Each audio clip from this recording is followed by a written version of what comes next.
How does Michael Posner's and Mary Rothbard's research add to our understanding of the interaction of genes and environment in determining behavior? We learn that behavior is controlled by our surroundings as children and then our goals as adults, but these actions are linked to our genetic makeup. Using MRI tests, we learned that the brain networks related to attention and being alert solve conflicting problems that we perceive within our environment. And when put into different scenarios, behaviors develop differently. From the biological perspective, the brain experiences stress when you see chemicals being sent back and forth to different portions of the brain. For example, the hypothalamus will send a signal to the cerebral cortex. The cerebral cortex will send a signal to the pituitary gland. Back and forth, these chemicals go until after a while, the brain eventually stops feeling the same effects from these chemicals. Now, eventually, this is going to lead to neurological breakdown, which is where something known as the allostatic load comes into. Now, the allostatic load, in and of itself, is known as the wear and tear on the body. And this can be something visible. For example, people with bags under their eyes, or they may develop a tremor. Internally, however, you start to see the chemicals epinephrine and cortisol specifically will start to go haywire. For example, epinephrine will start to increase the capacity of the lungs, or it will decrease the volume of the blood vessels. And after a while, this isn't going to be good for the body because it results in heightened blood pressure, heightened pulse, and the body's trying to react to bring itself back to normal. Allostasis is the process by which the body is bringing itself back to normal, and the allostatic load essentially is the visual and physical effects on the body of stress. Ultimately, the allostatic load is helpful in healthcare settings in that it helps providers determine exactly how a specific treatment for a specific disease is going to react in a person. For example, if I were to administer, ibuprofen to somebody who has a headache, if they have a tremendous amount of stress, a lower dosage isn't going to do the same thing as it would in a person who's the same body weight, same background, same ethnicity, everything, but who has significantly less stress. Eventually, treatments have to be altered. Treatments have to be changed in order to help the body react better. And by learning about the allostatic load, healthcare providers can ultimately increase their own knowledge and increase patient outcomes. Thank you. Explain the connection between good self-regulatory abilities and successful school performance.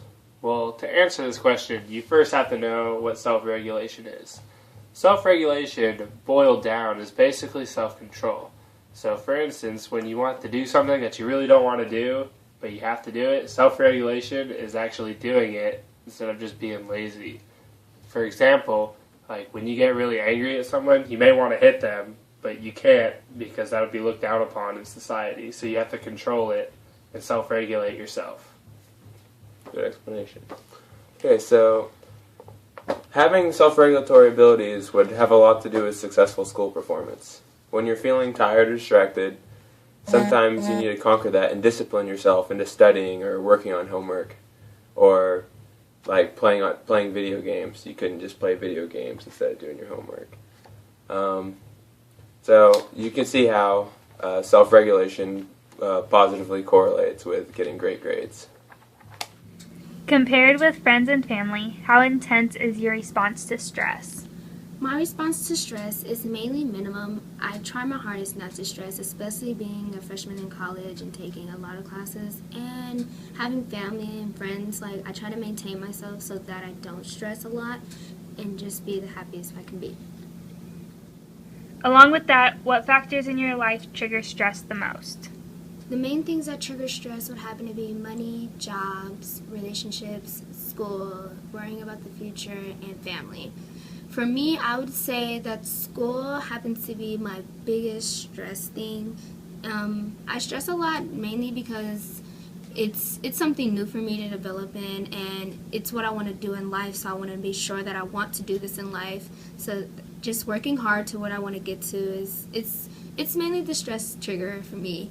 But I know for others, it would probably be money because money is one of the biggest common factors in this world, and we all need money to survive. So, with there being a big recession, there isn't that much money left.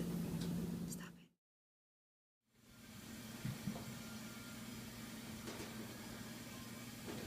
it. Hey Ryan, Yeah, what's up? don't you have a paper due tomorrow? Yeah, tomorrow. But I think I'm just gonna do it later.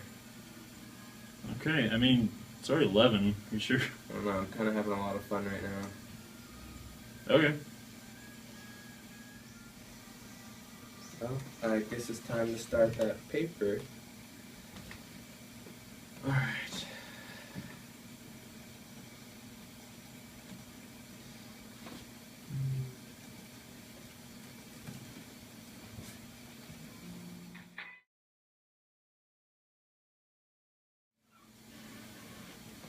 Done. And it only took me 20 minutes. All done? Yep, and I think it's some of my best work. We'll see. Alright, I hope you enjoy it. Okay, have a good day.